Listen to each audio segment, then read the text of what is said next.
sudah saatnya tanah Nusantara bangkit kembali. Untuk itu kami bereinkarnasi kepada wadah-wadah terpilih agar bersiap mengemban tugas. Guncangan luar biasa yang selama ini sudah terjadi menjadi titik balik, mengembalikan kejayaan Nusantara. Bukan hanya kami, raja-raja Nusantara yang terlahir kembali, tetapi seluruh raja-raja di seluruh dunia pun ikut terlahir kembali karena waktunya telah tiba.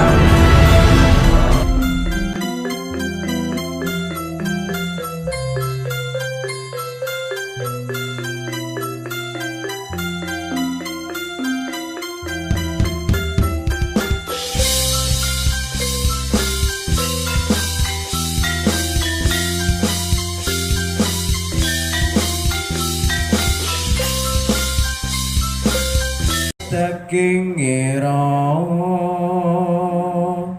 kalal yen pinangano pan manungsa dagingipun yen pinangan mesti karam iya wis janjinipun